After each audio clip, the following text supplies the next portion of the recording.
کیا کبھی آپ کے ساتھ ایسا ہوا ہے کہ جب آپ کی اپنے ہی دانتوں نے آپ کی اپنی ہی زبان کو کاٹ لیا ہو اور آپ نے اپنے دانتوں پر غصہ کیا ہو یا ان کو ڈانٹا ہو یا ان کے ساتھ لڑائی کی ہو؟ تو ایسا ہم کیوں نہیں کرتے؟ کیونکہ دانت بھی ہمارے ہیں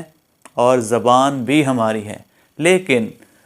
ہمارے جو اپنے ہوتے ہیں تو پھر ہم ان سے لڑائیاں کیوں کرتے ہیں؟ تو پھر سوال یہ پیدا ہوتا ہے کہ لڑائیاں تو ہوتی ہی اپنوں کے ساتھ ہیں، تو اگر وہ اپنے ہیں تو پھر اگر لڑائی ہو بھی گئی تو پھر وہ ہمارے پاس لوٹ کے آ جائیں گے، اور اگر ہمیں یہ خدشہ ہو کہ وہ لوٹ کے واپس نہیں آئیں گے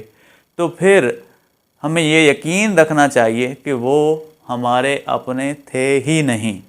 تو آصف علی واصف صاحب بھی فرماتے ہیں کہ کبھی بھی اپنے دوست کا گلہ مت کرو، کیونکہ وہ غلطی اس کی نہیں ہے کہ وہ بے وفا نکلا، بلکہ غلطی تمہاری ہے کہ تمہارا انتخاب غلط تھا۔ اور اکثر میں نے نوٹ کیا کہ ریلیشن شپ میں لڑائیاں ہوتی رہتی ہیں، آپس میں تعلقات میں لڑائیاں ہوتی رہتی ہیں، تو اس میں جو بیسک وجہ ہے کہ جو خواتین ہوتی ہیں وہ اپنا دکھ درد یا اپنی فیلنگ کا اظہار شیئر کر کے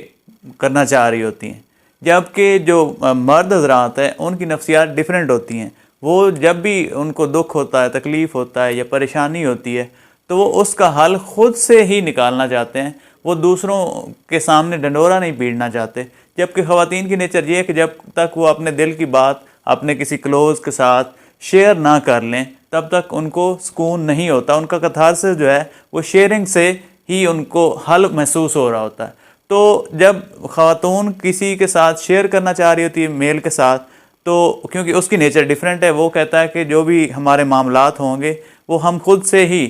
نمٹائیں گے، ٹھیک ہے، حل کریں گے، اور کیونکہ مرد کی نیچر یہ ہے کہ وہ کہتا ہے کہ میں خود ہی اس کو سلجھاؤں گا، اس گتھی کو سلجھاؤں گا، جبکہ خاتون کی نیچر یہ ہوتی ہے کہ وہ زیادہ سے زیادہ شیئر کر کے اس اپنے دل کا بوجھ ہلکا کرنا چاہ رہی ہوتی ہے۔ تو اس وقت ہمیں ایک دوسرے کی جو سائیکالوجی ہے اس کو سمجھنے کی ضرورت ہوتی ہے۔ جتنا ہم